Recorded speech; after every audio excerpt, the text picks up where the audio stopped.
Welcome to Charter Local Edition. I'm Brad Pomerantz. We are joined by Ian Parkinson, Sheriff of San Luis Obispo County. And you can see he brought some friends, some people from the Canine Unit, along as their dogs. We have Alan Barger. He is with a Labrador whose name is Jack. We have Jocko, joined by his Deputy John Franklin. What do we got going on here, Ian Parkinson? Well, you've got one of our newest canine additions. We've added 3 new canines this last year, fortunately using asset forfeiture money. Right, okay. So I want to talk, as this dog is so excited, to Alan Barger. Alan, you've been with the unit for 12 years. Yes. Give us a sense of the success of the county's canine unit. It's been very successful. All the dogs are trained to find narcotics, coke, meth, heroin, and marijuana.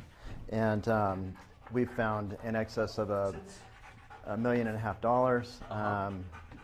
30 pounds of methamphetamine, over 1,000 pounds of marijuana, 25 kilos of cocaine, and probably half a pound of heroin. Wow. And total. Jack's specialty is narcotics. Yes, correct. Whereas this pup over here, Jocko, who's having a ball with me, he does narcotics and apprehension. Correct. Talk to us about the apprehension side. Jocko is trained to go after suspects who are violent, danger to the community, or danger to the officers. And so give us maybe an anecdote or two, if you can, about how Jocko or his predecessor has been able to apprehend one of the bad guys. What they'll do, they've been on a couple searches already and apprehensions. One John went to, which was a person fired a gun off at a house. Really? The officers went there. They deployed Jocko on a long line, which is a 30-foot long line, put him out in front of the patrol car, and the suspect actually surrendered without incident. Sheriff, explain to us why it's important for this county to have a vibrant, functioning canine unit.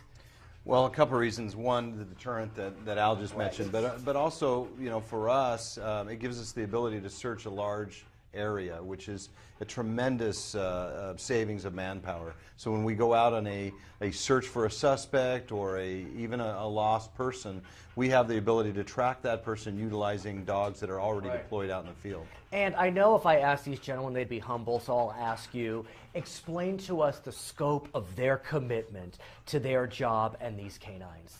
Well, I mean, it's having a child at home, and it's extremely important for us for the success of the program. You want to have an employee that's very dedicated to the animal, that's very dedicated to the program, and so when it comes to the selection, that is what we're after, and that's how we selected these deputies. So, Deputy Barger, this animal is with you, and the same for Deputy Franklin, 24/7. Correct. They are your pets and your working companions. Yes, and our responsibility. So talk to me about the training, not only for the dog, but for the human. We both go through the course at the same time. So with Jack, we went through a 60-hour course on narcotics detection. They teach you how to handle the dog, how to take care of him, how to work him on leash, how to work him off leash. And not only did John go through the 60-hour narcotic class, but he went through a 140-hour patrol class. Wow. And they teach basic obedience, they teach apprehensions, they teach what they call a call-off, they teach building searches, locating missing persons and tracking, felony stops, deploying the dog on felony stops to clear vehicles so that deputies don't have to put themselves in danger when doing it. I know that they're an invaluable resource, Sheriff, but talk to us about the expense. Well, we're fortunate that Al mentioned earlier about the recovery of drug seizure money. That's what paid for it. So no taxpayers' money was actually used for the purchase of the dogs. Although it wouldn't be a bad use of taxpayer dollars, one could argue. No, not at all. It'd be absolutely worth its weight in gold. I want to thank all of you for joining us. Ian Parkinson, Alan Barger, John Franklin, and of course, Jack and Jocko. My name is Brad Palmer. Thank you so much for watching Charter Local Edition. We're going to send you back to HLN.